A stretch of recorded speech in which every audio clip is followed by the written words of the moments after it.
So ito panoorin yung mga kabanan ditong birada ni Senador Aimee Marcos. Test for sedition. Ang labo naman. In case po na may warrant ng ICC para kay PRRD, ano po ang opinion niyo doon? Ako nanginindigan na walang pakialam ang ICC sa isang bansa katulad ng Pilipinas kung saan yung mga korte natin ay masigasig at talagang pinupursigi ang hustisya mula sa lowest level hanggang sa CA, hanggang sa Supreme Court. Wala namang korteng nagsasara o hindi nagtatrabaho. Bakit sila manghihimasok sa atin? Test for sedition. So yun mga kabanat, yung maikling interview, no, o ambos interview na nangyari kay Senador Aimee Marcos doon sa bahagi ng tanong ng media na lumalabas na yung warrant o arrest. Sagot nga ni Aimee Marcos yung patungkol sa sedition ay malabo yan. Hindi siya naniwala na yung nangyaring pahayag ni Presidente Duterte tungkol sa gustong ihiwala yung Mindanao ay magkakaroon ng kumbaga magiging totoo dahil si Presidente Duterte wala naman kapangyarihan ngayon ni isang posisyon sa gobyerno ay wala. Kahit sabihin niya pa yung anak niya ay mayor, ang anak niya congressman, ang anak niya ay vice president, wala talagang kapangyarihan yan. Dahil ang hindi naman basta-basta na sasabihin lang na kukunin niya ng Mindanao ay agad-agad, no? So pag sinabi ng dalawang ano na yan, tatlong anak niya na sa gobyerno ay oo, ay matik na, hindi naman. Dadaan pa yan sa paglilitis kagaya ang idadaan niya sa kongreso. Kung papayag ba talaga yung tao na hiwalay o papayag ba itong mga congressman.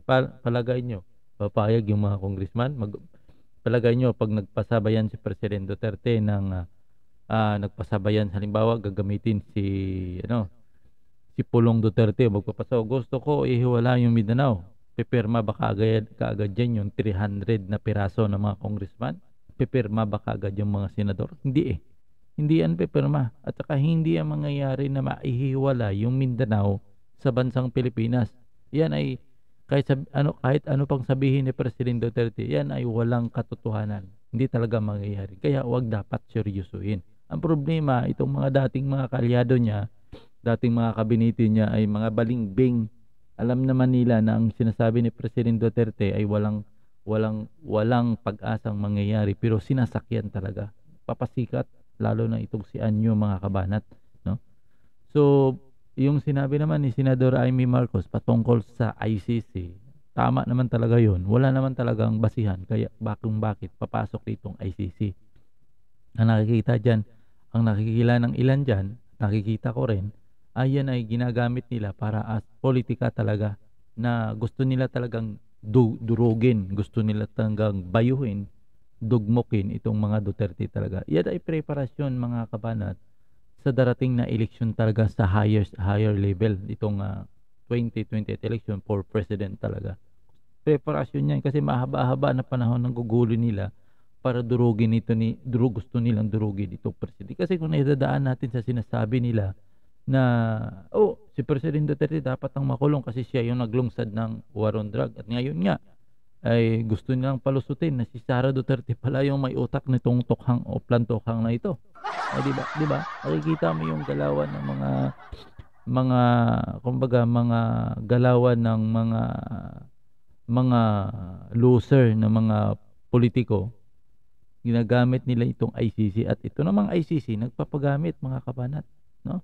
Nagmukhang ingay. Kumbaga kung dadaan mo talaga sa matinong isip, kung isipin mo talaga kung matino kang isip, itong ICC nang mumukhang inging Ang bakit? Nagpapagamit no? Nagpapagamit Ang linaw naman na sabi ni Senador Aimee Marcos na wala namang Korte Suprema nga nagsisira dito. Mula sa CA hanggang sa sa Korte Suprema hanggang sa wala namang nagsara. Lahat naman ay gumagana. Bakit papasok ditong ICC?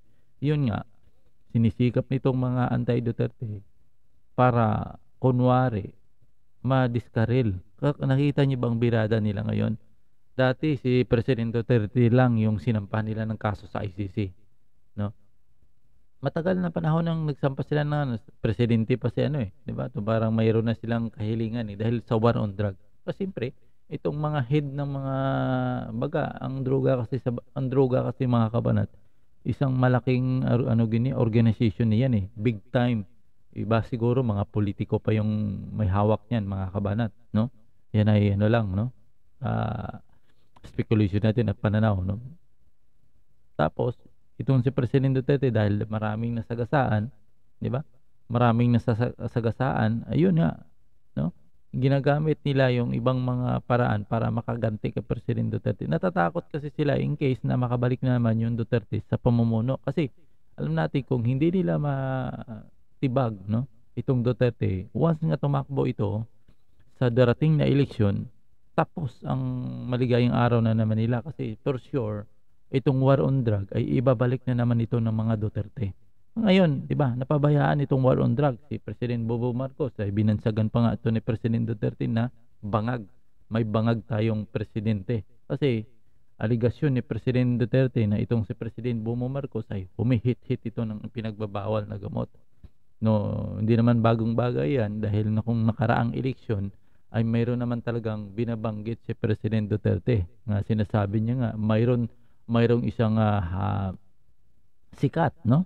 Hindi niya talaga pinangalan sikat, no? May yati-yati pa at humihit-hit daw ito ng cocaine, di ba? Binanggit yan ni President Duterte. At mano, yung speculation natin doon, talagang walang iba kasi tumutukoy talaga doon kay President Bongbong Marcos. Kahit anong deny ni President Duterte, hindi sinabi nung kampanya pa lamang, no? Noong 2022 election ay talagang ang tinutukoy doon si President Bongbong Marcos. At ngayon nga, inamin na, lumabas na talagang si President Bongbong Marcos ang tinutukoy niya na isang presidente na sinabi niya, masakit man pakinggan, pero sinasabi niya, adik at bangag, no? Dahil sa pabayaan ni President Bongbong Marcos talaga, lalo na sa war on drug, yung mga pangako niya, hindi niya na talaga nagagalaw. Parang ang nangyari kasi, si President Bongbong Marcos, napakasarap pakinggan yung mga sinasabi niya. Kumbaga parang dinuduyan ka sa isang duyan eh, no? Dinuduyan ka eh, 'di ba? Pag nakano ka, makatulog ka kaagad sa kanyang ano. Kung ibig sabihin, maganda pakinggan. Ang problema talaga kay President Bongbong Marcos, hindi niya nagagawa yung kanyang sinasabi. Kung anong singganda ng sinasabi niya kasi, sing baliktad naman yung kanyang ginagawa. Kaya napapansin ko, napakaraming bumaliktad na mga Marcos supporters talaga. Lalo na sa part ng mga vlogger na dati, no, ay pinagtatanggol siya, ngayon ay parang siya yung mismo yung dinudurog, mga kabanat. Yun ang nakikita natin dito. Saka doon naman sa ICC talagang gagamitin yan hanggang matapos itong termino ni President Bongbong Marcos, no, para durugin itong Duterte. Kasi once nga matapos itong termino ni President Bongbong Marcos, mantimano itong vice presidente, pwede ito tatakbo ng pagka-presidente. Itong si Marcos ay sino ng potensyal na tatakbo sa mga Marcos? Itong si Amy Marcos, alangan, pagkakalam ko si Sandro Marcos, alanganin pa ito. Kaya dahil nga ang pagka-presidente dapat ay 40 years old ka pataas, no? Si Sandro Marcos wala pa itong 40 ata, so alanganin. Si Amy Marcos yung isang may potential dyan, natatakbo, o di kaya itong si Romualdez, mga kabanan, na ngayon ay medyo ginigisa na ang ilang mga kababayan natin na may ambisyon nga. Pero pag tumakbo itong si Romualdez by Sara Duterte, talagang mamumulot ito ng tansan itong si Congressman Romualdez kapag ibangga ito kay Sara Duterte, no? Talagang ang kinakatakutan nila sa darating na election talaga for president itong si Sara Duterte. Kaya nga itong ICC nila, wala talagang basihan ito, mga kabanat. Parang parang kumbaga idadaan mo talaga sa matinong utak. Ang labo wala talagang basihan Tama, sa akin kasi tamang ginagawa ni President Duterte Kung sinong nagkasala dapat nung, halimbawa, nag-implement si President Muammar war on drug. Para masugpo itong mga droga talaga. Tama naman. Ngayon, itong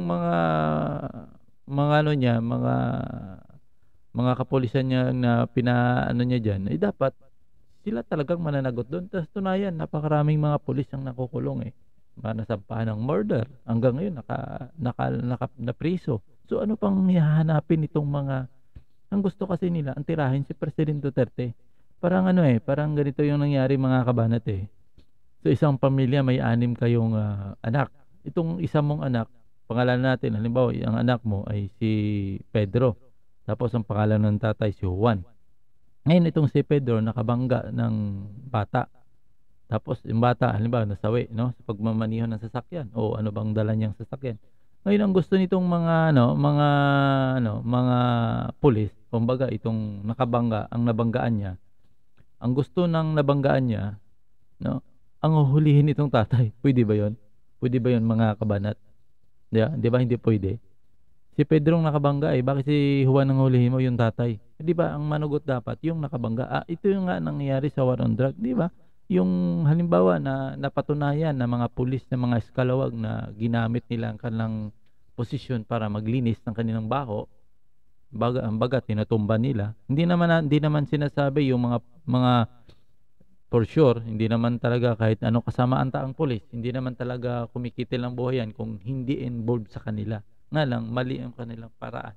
Nililinis nila ang kanilang pangalan para hindi maituro ng kanilang mga tauhan sa baba. So, antimano yung mga pulis na yun, silang nananagot at tunayan, daming nga nakulong ng mga pulis Nga lang, itong galawan talaga ng mga anti-Duterte, sinusulsulan nila para ma-take down talaga at masira talaga ang pangalan ng mga Duterte. Yan ang birada nila talaga yan. Sa palagay nyo, naniwala ba kayo na itong mga anti-Duterte na itong sinasabi nila nagpa-file sa ICC ay talagang ang isip nila yan ay talaga doon sa mga na natatamaan ng war on drug ni President Duterte? Sa palagay ko hindi, mga kabanat. Kaya ang tirada lang nila dito, ginagamit na lang nilang word na salitang war on drug, yung agrebiyadoan niya sa droga, kumbaga sa war on drug ni President Duterte, hindi dahil doon sa kundi yung ambisyon nila na maging mataas sa kasi yun ang paraan para masiraan nilang President Duterte. Wala naman silang ibang wala naman silang ibang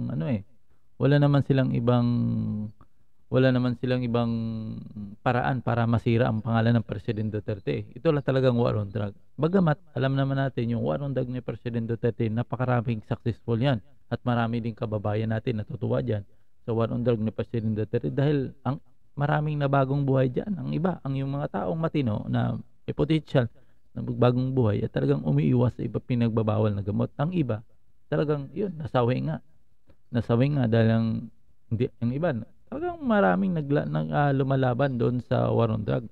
Katunayan, napakaraming pulis ang nabaril din napakaraming pulis ang namatay. Yan ang katunayan. Hindi naman siguro sira ulo yung mga pulis na babarilin niya sarili niya para kunwari napatay siya sa war on drug. Hindi naman. Sino bang matinong tao na sasaktan mong sarili mo para mapatunayan na lang, di ba? Maliwanag talaga na ang war on drug napakalanging tulong, no? Tsaka lahat namang nasasawi sa war on drug, talagang may kinalaman yan. Hindi yan talaga sasabihin nila talagang inosente. Maniwala ka dyan. Ano yan? Kahit gaano kasama yung polis, hindi yan kukuha ng matinong tao kung ilang lilitsunin. Hindi yan ganun, mga kabanat. Talagang yung nadali. Kaya tingnan mo yung sumuko nung nakaraang war on drug ni President Duterte, halos 1.5 million ba? Basta higit milyon ang sumuko, mga kabanat. So may higit milyon. Tapos itong mga anti-Duterte, wala talagang nakitang achievement sa dyan. Wala talagang nakikita. Kaya ngayon, hinahabol nila si President Duterte. Pero natin hindi yan mangyayari, mga. So yun lang muna, mga kabanat, video. See you next video.